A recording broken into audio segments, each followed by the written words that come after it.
Garden City Megacity is really a vision for how cities should evolve in the future.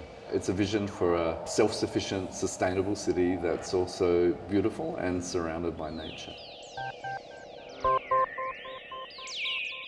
The Garden City Megacity team for us is about hyperdensity, how we could actually make hyperdensity more pleasurable as well as livable for people.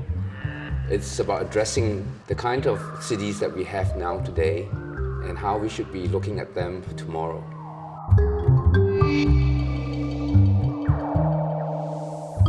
In the Industrial Revolution, it's interesting that poets and writers describe the city almost as a vision of hell. They had these foundries, they had steam engines. It was like an environment that people found quite intimidating and terrifying.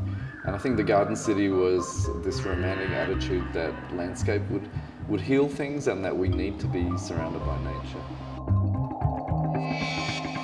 In this exhibition, we are having models, architectural models, and at the same time, we're having very large pictures of the built projects.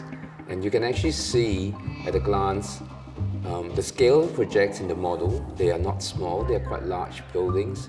And yet at the same time, you have this really blown up pictures of them as they are built, and they are actually very livable, and they are actually very pleasant to be in.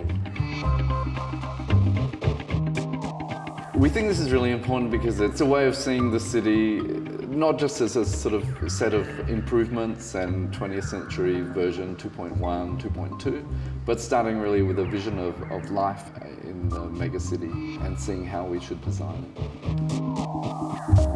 We were really delighted to be able to show WOHA's work, which I think is enormously important as a paradigm for new construction and new thinking about architecture and urbanism, especially in this context of tropical cities and megacities.